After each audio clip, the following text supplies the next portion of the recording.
नमस्कार दोस्तों, प्रीत ज्ञान चैनल में आपका स्वागत है। तो चलिए आज की शुरुआत करते हैं एक मोटिवेशनल स्टोरी के साथ। किसी ने बड़े कमाल की चीज कही है, नहीं, ये श्री हरिवंश राय बच्चन जी की लाइन है कि मन का हो तो अच्छा और ना हो तो और भी अच्छा। दोस्तों, ये कहानी है नौकरी तलाश शुदा एक आदमी की, जो नौकरी तलाश करने के लिए अपने गांव से शहर आया था। वो शहर आता है नौकरी के लिए और एक कंपनी में इंटरव्यू के लिए जाता है, जहां बॉस उससे सारी डिटेल पूछ लेते हैं और आखिरी में ये पूछते हैं कि अपनी ईमेल आईडी दीजिए, तुम्हारी ईमेल आईडी क्या है।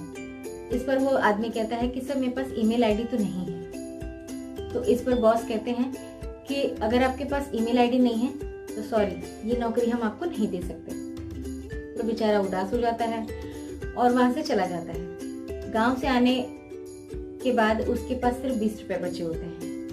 अब वो सोचता है कि अभी नौकरी तो तलाश करनी ही पड़ेगी, बिना नौकरी के तो मैं वापस जाऊंगा नहीं। तो तब तक के लिए पैसे चाहिए, वरना खाएगा क्या जितने भी दिन रहेगा वहां पे।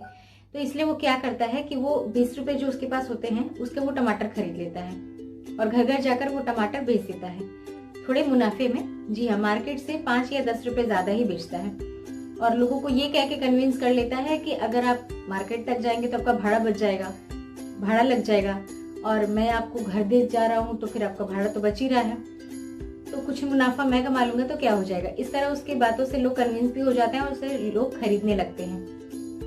कुछ दिन ऐसे ही बीतता है। तो देखा है कि 20 के 40 हो गए, 40 के 60, 60 के 80, 80 के 160। इस तरह दिन दुगने बढ़ने लगे उसकी जो आमदनी है। उसे एक आइडिया आता है कि क्यों ना नौकरी की तलाश छोड़कर मैं इसी का बिजनेस करूं, सब्जी का।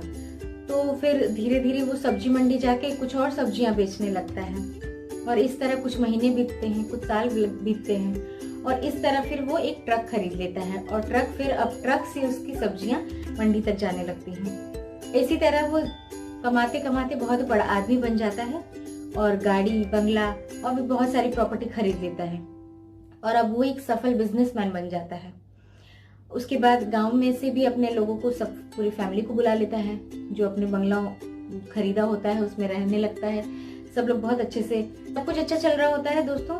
तभी उसके मन में अचानक ख्याल आता है कि अब बहुत पैसे कमा लिए हैं। इस तरह उसके मन में ख्याल आता है कि पैसे तो बहुत कमा लिए, अब क्यों ना इसकी देखभाल के लिए कुछ किया जाए। तो उसके मन में ख्याल आता है कि क्यों ना इंश्योरेंस करवाया जाए। तो फिर वो इंश्योरेंस कंपनी वालों को बुलाता है। फिर वो इंश्योरेंस कंपनी वाले सारी डिटेल मांगते हैं उनसे और फिर वहीं का वहीं बात फिर आके रुक जाता है। इंश्योरेंस कंपनी वाला पूछता है कि सर अपनी ईमेल आईडी दीजिए। फिर वो मुस्कुराते हुए आदमी कहता है कि अगर ईमेल आईडी मेरे पास होती तो शायद मैं यहाँ नहीं होता।